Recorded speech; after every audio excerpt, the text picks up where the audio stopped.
If you're over 50 and you've been doing squats faithfully, but your hips still feel weak, your lower back hurts, or your balance feels worse instead of better, this might surprise you. The problem may not be your effort. It may be the exercise itself. For many adults over 50, squats are no longer the best way to activate and strengthen the glutes. In fact, they often shift the work into the knees and lower back. But here's the good news. There are 3 glute exercises that research and world experience show work better than squats after 50. They safer, easier on the joints, and far more effective at waking up the muscles that keep you upright, stable, and pain-free as you age.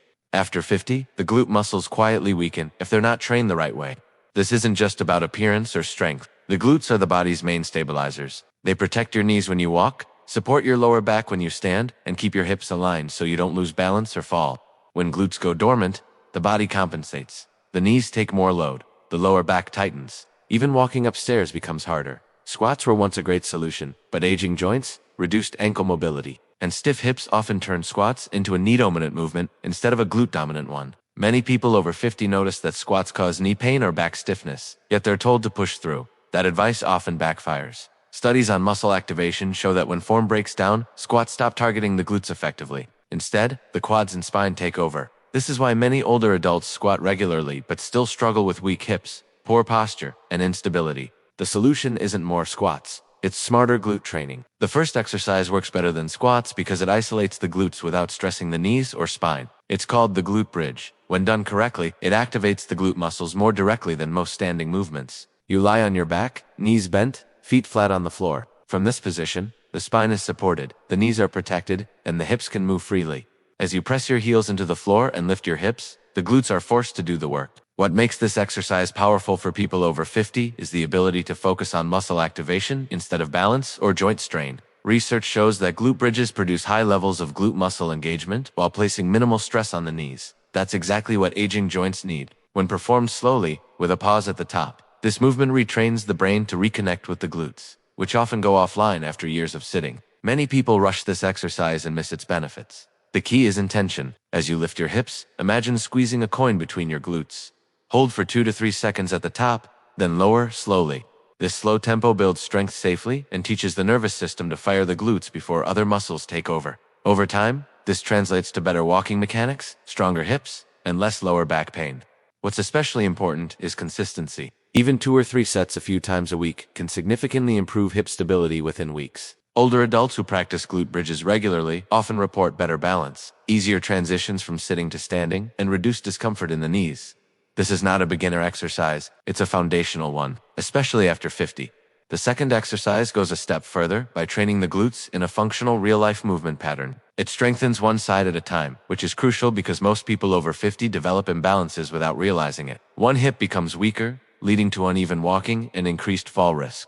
This exercise targets that problem directly. The exercise is the step-back lunge, and it's far safer and more glute-focused than the traditional forward lunge or squat. When you step backward instead of forward, the front leg stays stable, which reduces stress on the knees. This subtle change shifts the workload directly into the glutes and hips, especially the gluteus maximus and gluteus medius, which are essential for balance and lateral stability. As you step one foot back, most of your weight stays on the front heel. That's where the magic happens. Pressing through the heel forces the glutes to activate to bring you back to standing. Unlike squats, where both legs share the load and stronger muscles often compensate, the step-back lunge exposes weaknesses and corrects them.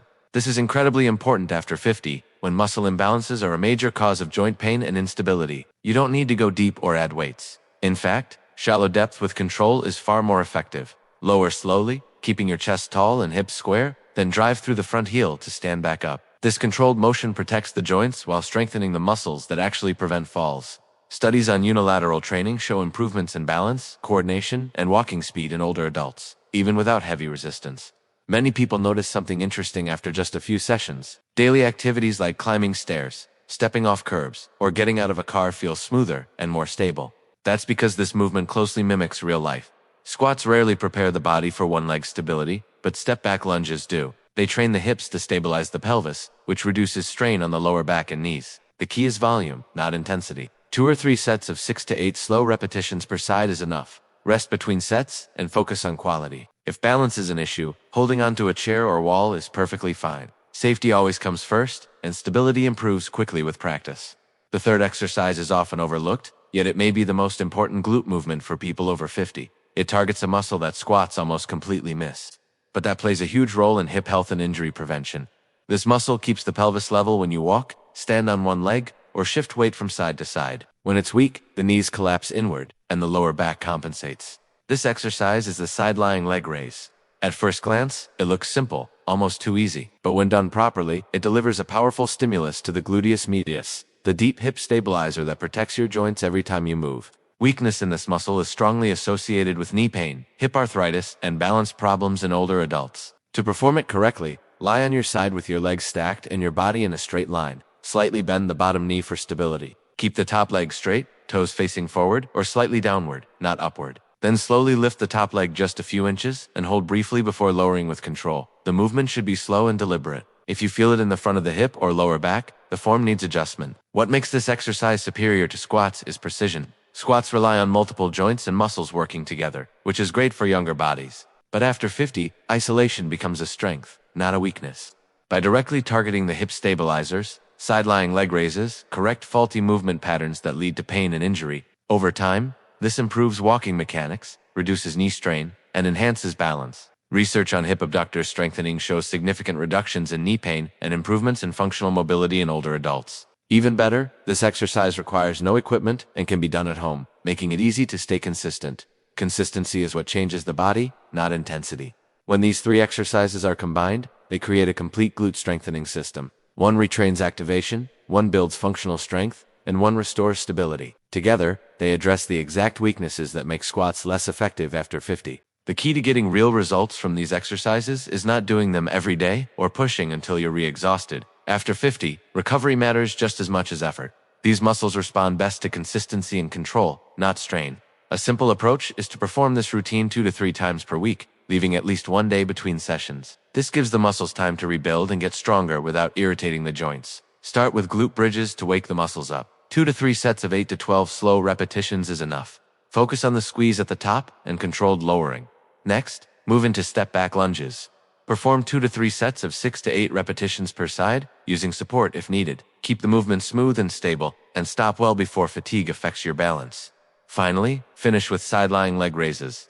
2 sets of 10 to 15 controlled repetitions per side will effectively target the hip stabilizers without overloading them. Many people make the mistake of rushing through these movements or turning them into cardio. Speed reduces muscle activation and increases joint stress. Slowing down increases time under tension, which is exactly what aging muscles need to grow stronger. Another common mistake is ignoring posture. Keeping the rib cage stacked over the hips and avoiding arching the lower back ensures the glutes, not the spine, are doing the work. You might wonder how long it takes to notice changes. Most people feel better movement and stability within 2 to 3 weeks. Strength improvements usually follow shortly after. Getting up from chairs feels easier. Walking feels more confident. Knee discomfort often decreases because the hips are finally doing their job.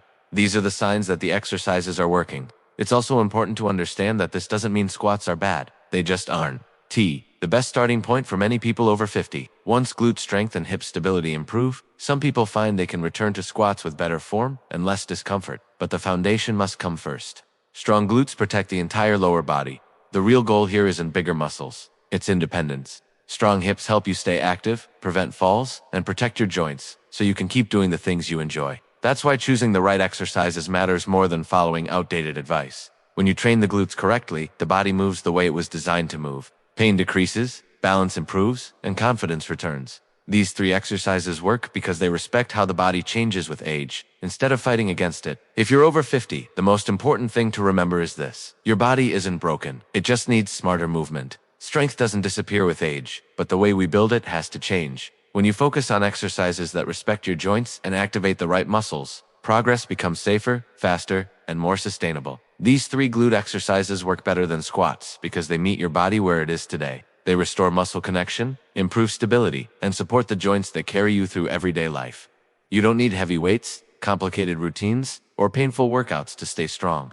You need consistency, control, and movements that actually do what they're supposed to do. If you start slowly and stay patient, these small changes can lead to big improvements. Better balance, less knee and back discomfort, more confidence when walking, climbing stairs, or standing up from a chair. That's real strength.